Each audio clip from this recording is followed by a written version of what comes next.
Okay, moving right along, we'd like to bring a very dynamic sister to the rostrum who has been out here many years doing incredible work. She's an author. She writes children's books. She is an attorney. She's a veteran, really, of the Black freedom struggle. But she comes today as one of the foremost advocates of criminal justice policy reform. And along with her colleagues in the Just Roundtable, and I see some of them here today, Justin McCurdy from the ACLU is here, and others. They have worked to help bring some reforms. One of the signature achievements was reducing the disparity between powdered and crack cocaine that was once 100-to-1 down to 18-to-1. It's still too much, but at least that's been done, because the whole question of mass incarceration, as Dr. Sanyika alluded to, is one of the principal contradictions we face, and obviously the Institute of the Black World 21st Century is working on that. In fact, we were right here at this church where we marched on the White House to call for an end of the war on drugs. So would you please welcome Attorney Nkechi Taifa, Senior Policy Analyst for the Open Societies Foundation.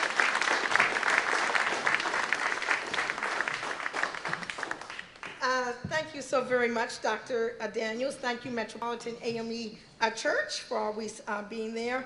And thank you for the opportunity to reflect on the past 50 years of the U.S. criminal punishment system. In my essay, that will be part of the black paper, it's going to be called 50 Years of the Criminal Punishment System, Justice or Just Us?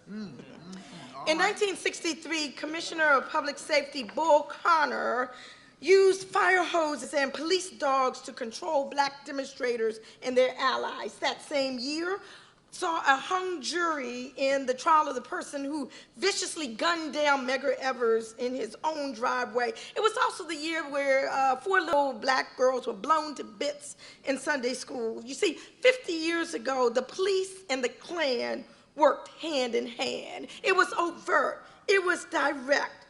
It was in your face. Wasn't it, Ron Hampton? Today, 50 years later, the United States has moved from overt racist lynchings and explicitly blatant discrimination as the order of the day to institutionalized racism, institutionalized mass incarceration as its punishment of choice. Indeed, prior to the advent of the civil rights laws of the 60s, mass incarceration was not a factor. Why focus on a prison system, Raleigh Kimbrough? Why focus on due process of law when you have a lynching system?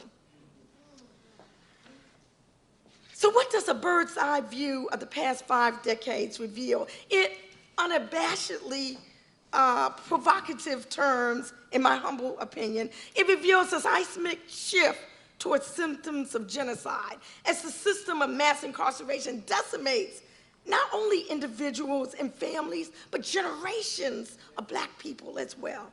Year after year, decade after decade, century after century, Leonard Dunstan, although the players change and the scene shifts, the script irrefutably remains the same: unequal justice. Doesn't matter whether we're talking about vigilantism, police brutality, prosecutorial abuse, or court processes. As a race, blacks have been subjected to a double standard of justice. The names, the groups, the events, a legion: Scottsboro Boys, Fannie Lou Hamer, Emmett Till, the Black Panther Party, the RNA 11, Wilmington 10, Angela Davis, the Attica Rebellion, Eleanor Bumpers, Rodney King, Michael Stewart, Amadou Diallo, Abner Louima, Johnny Gamage, Kimber Smith, the Garrison Twins, Julia Texas, Jenna Six, Troy Davis, the Scott Sisters, Oscar Grant, Trayvon Martin. Is it justice, or is it just us? The United States holds the dubious distinction today, Brother Imamu, of having the highest incarceration rate in the world, with over 2 million people behind bars, a 500% increase over the past 30 years. What are the drivers of this shameful and destructive statistic? I submit it is the disproportionate representation and unequal treatment faced by blacks at each stage of the punishment continuum. We're talking about stops and arrests based on racially discriminatory profiling, police misconduct and brutality, abuse of prosecutorial discretion in decisions of charging and pretrial detention. We're talking about the skewed system of plea bargaining, the lack of diversity in jury pools, the improper use of peremptory challenges to remove blacks from juries. We're talking about increasingly harsh, rigid, unconscionably lengthy mandatory minimum sentences, Karen Garrison. We're talking about the racial application of the death penalty and legalized discriminatory treatment based on one's former felony status, in employment, in housing and education, public benefits, and franchise. And that's just the tip of the iceberg, as the military-industrial complex of yesterday has morphed into the lucrative and disturbingly profitable prison industrial complex today, where the deprivation of liberty is powered in large part by the money motive, where the private prison industry has economic interest in keeping sentences long, and where prison business may seek to maintain high prison occupancy rates, even in the absence of need, where you have speculative prison building based on the test scores of black boys in third grade, and where multi-billion-dollar prison and crime control expansion is forcing cuts in education and job training and other social services, the very programs which address the root causes of crime. So it's not surprising, Reverend Dr.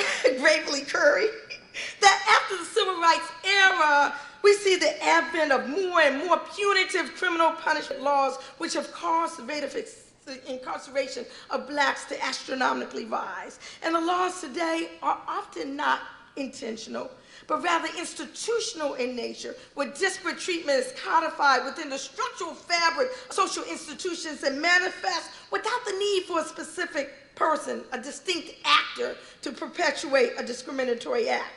We're talking about statutes and rules and policies and procedures, practices operating alone or together that disproportionately impact people of color.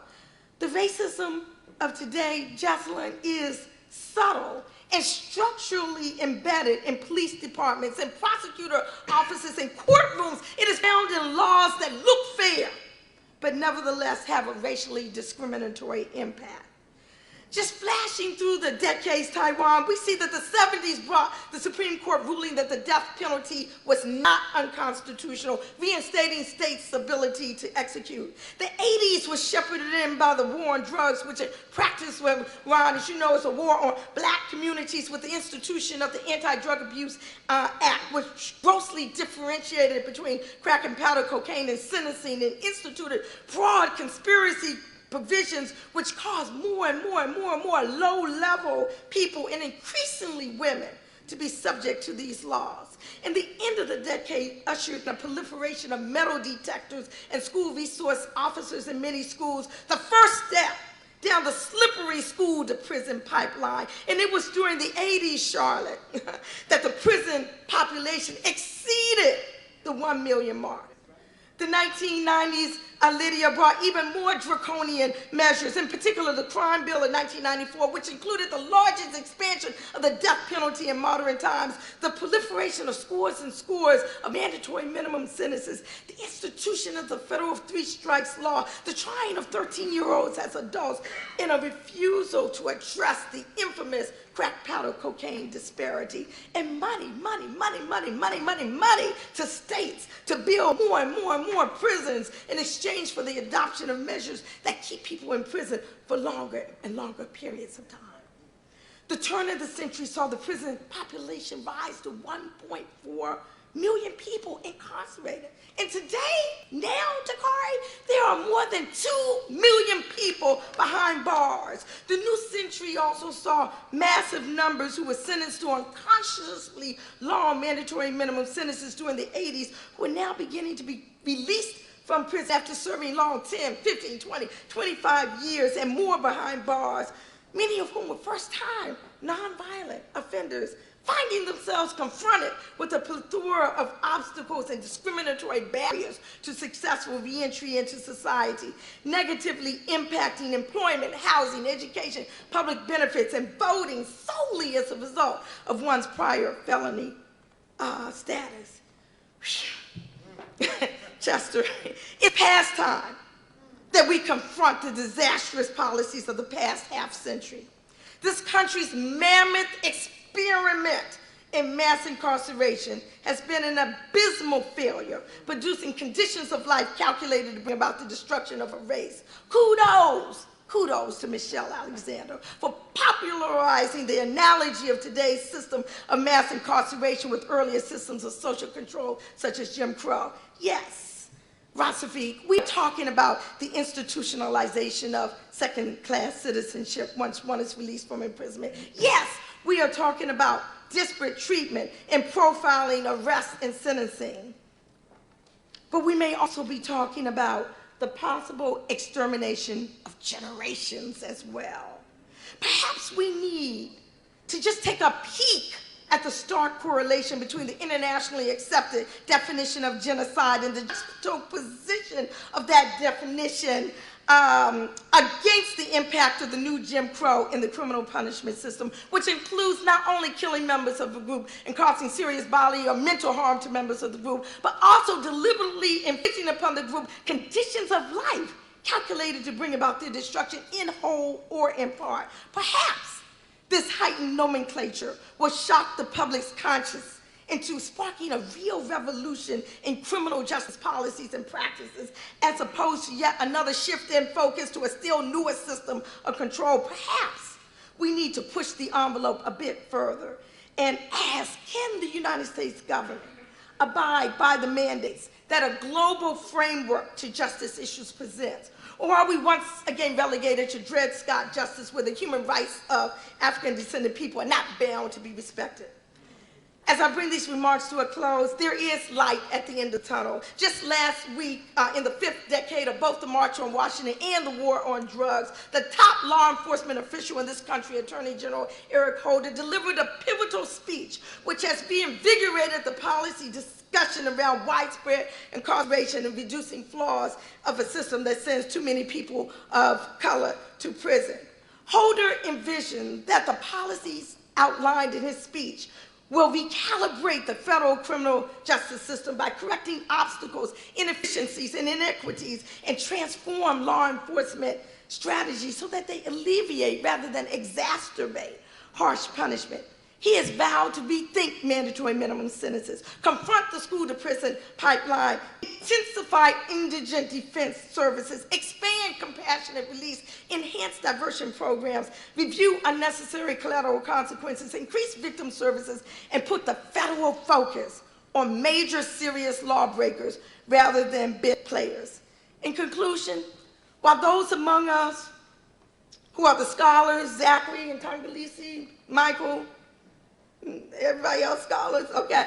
The judges, the legislators, the prosecutors, the defenders, while we debate the intricacies of the Attorney General's speech and determine what could or should be part of this comprehensive restructuring, somebody needs to break all this down to the community, who ultimately will be impacted in everyday language. Somebody needs to make the connections and connect the dots. Somebody needs to organize the movement that will take it from the ivory tower esoteric to the everyday practical. Perhaps that's out. Somebody, Ron, is IBW. Perhaps it's his partner group, the Black Family Summit. Perhaps this is all of us in this room to build a focused justice movement that will seize the revolutionary moment we are in right now. It is time that we as the scholars and advocates, Jackie, the media, George, Javon, the Don Rojas, that we raise the ante and have the audacity to advance creative solutions to break